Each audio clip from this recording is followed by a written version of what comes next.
নমস্কার বন্ধুরা, রিঙ্কুর হেসেলে স্বাগত। তো বন্ধুরা, আজকে আমি আপনাদের কাছে এক নতুন রেসিপি করে দেখাবো, ঢ্যাঁড়সের পোস্ত। তো বন্ধুরা, কত সুন্দর গোটা ঢ্যাঁড়স দিয়ে পোস্ত বানানো যায়, চলুন সেই রেসিপি দেখে নেওয়া যাক। পোস্ত ঢ্যাঁড়স বানানোর জন্য আমি 200 গ্রামের মতো ঢ্যাঁড়স নিয়ে নিয়েছি। ঢ্যাঁড়সগুলো আমি গোটায় রেখেছি। চুলাটা ধরিয়ে নিয়ে আমি একটা কড়াই চাপিয়ে দিয়েছি এবং কড়াইয়ে পরিমাণ মতো তেল দিয়েছি। আমার তেল গরম হয়ে গেলে আমি ওর মধ্যে কেটে রাখা গোটা ঢ্যাঁড়সগুলো দিয়ে ভালোভাবে নাড়াচাড়া করে ভেজে নেব। আমার ঢ্যাঁড়সগুলো হালকা ভাজা হয়ে গেলে আমি ওর মধ্যে পরিমাণ মতো লবণ অ্যাড করে দেব।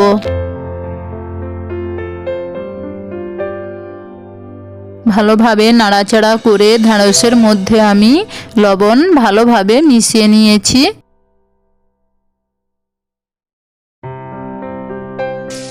বন্ধুরা, 5 মিনিট নাড়াচাড়া করার পর দেখুন আমার ঢ্যাঁড়সগুলো কত সুন্দর ভাজা হয়ে গিয়েছে। আমি ঢ্যাঁড়সগুলো একটা পাত্রে ঢেলে নেব। গরম কড়াইয়ের মধ্যে আমি আরও কিছুটা তেল ঢেলে নিয়েছি। তেল গরম হলে ওর মধ্যে আমি 5 ফোড়ন দিয়ে দেব এবং 5 ফোড়ন আমার হালকা ভাজা হয়ে গিয়েছে। এবার ওর মধ্যে আগে থেকে কেটে রাখা পেঁয়াজ কুচিগুলো দিয়ে হালকা ভাজা ভাজা করে নেড়ে চেড়ে নেব। আমার পেঁয়াজগুলো হালকা ভাজা হয়ে গিয়েছে। এবার ওর মধ্যে আমি পরিমাণ মতো লঙ্কা গুঁড়ো, হলুদ গুঁড়ো দিয়ে আবারও নেড়ে চেড়ে নেব। এবার ওর মধ্যে আগে থেকে বেটে রাখা পোস্ত আমি দিয়ে দেব, দিয়ে আবারও ভালোভাবে নেড়ে চেড়ে নেব। আমার হালকা নাড়া হয়ে গিয়েছে। এবার ওর মধ্যে আমি পরিমাণ মতো জল নিয়ে নেব।